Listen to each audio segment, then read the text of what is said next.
अब आप यहाँ पर देखें, इनिशियल वेलोसिटी आपके पास और फाइनल वेलोसिटी दोनों चीज़ें दी गई।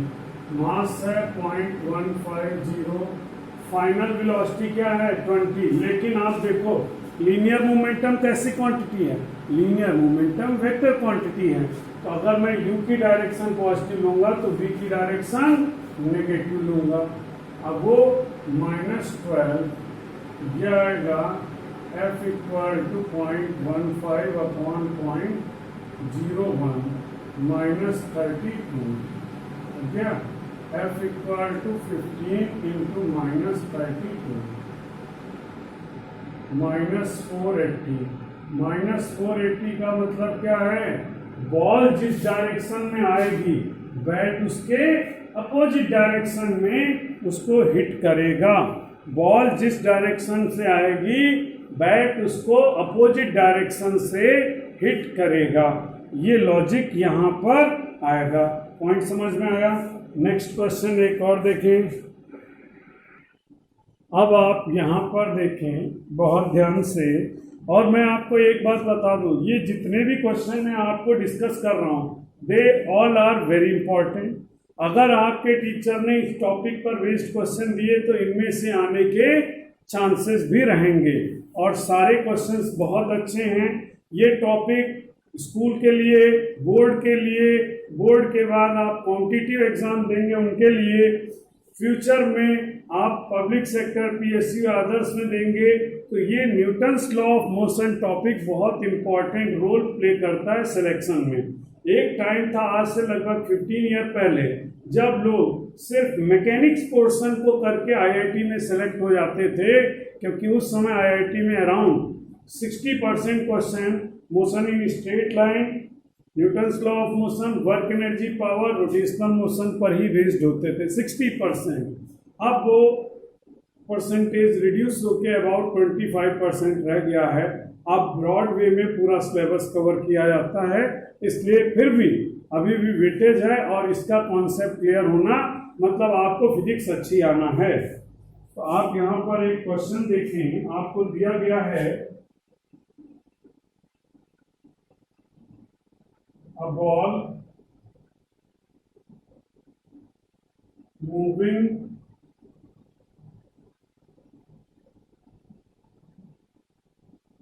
with momentum 15 kilogram meter per second, 15 kilogram meter per second, strike against ball at 60-degree angle and is reflected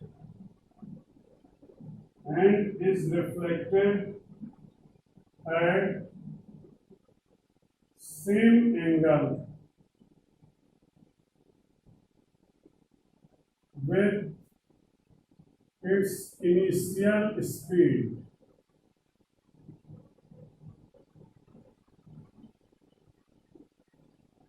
With its initial speed, find impulse. देखो भाई, इम्पल्स क्या है? इम्पल्स आपको कॉन्सेप्ट क्लियर है? Impulse is simply change in momentum. Impulse क्या है? Impulse है change in momentum.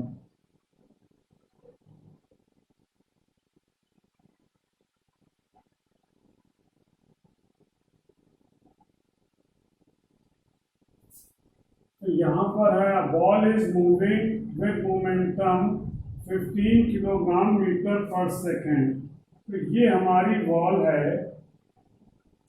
और एक बॉल जो मूव कर रही है 15 किलोग्राम मीटर पर सेकेंड के मोमेंटम से, और एंगल कितना बना रहे हैं? It makes angle of 60 degree. ये 60 डिग्री का एंगल बनाएगी, and rebound with same angle and same initial speed, same angle है और सेम इनिशियल स्पीड है, तो ऐसे जब इनिशियल स्पीड सेम है तो मोमेंटम भी सेम होगा। आप यहां पर देख लें, when speed of reflection is same as initial speed, तो उस कंडीशन में क्या होगा, that is initial momentum equal to final momentum.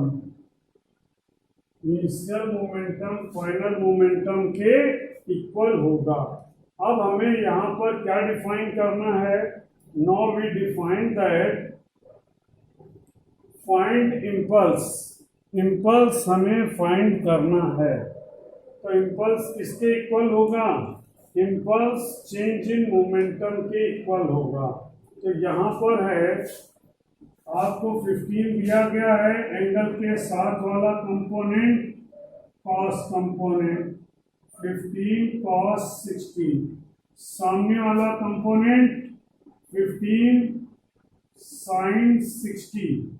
आप याद ध्यान करना, देखो ये टिप है, ऐसे है, जब कंपोनेंट लिया तो एंगल ये आया, टिप भी इधर है, जब साइन कंपोनेंट टिप इधर है, ऐसा हुआ। अब आप देखो दूसरा एंगल हमारा सेम रहना है। अब यहाँ पर देखना, ये टिप है, एंगल के साथ वाला कंपोनेंट ये आ गया, क्या होगा 15 cos 60, और एंगल के सामने वाला कंपोनेंट क्या होगा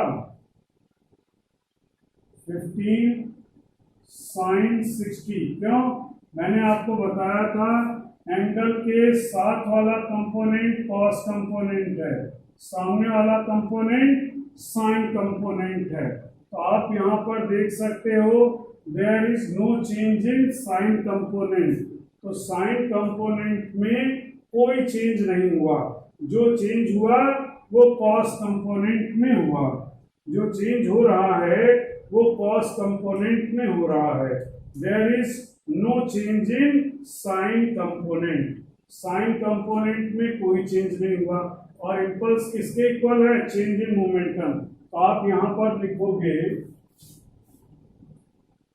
when we resolve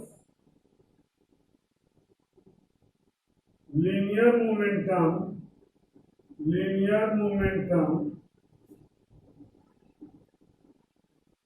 in rectangular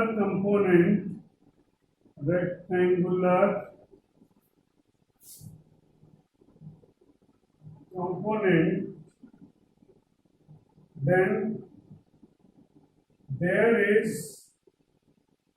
no change in sine component, no change in sine component and only change in cos component. There is no change in sine components and only change in sine component.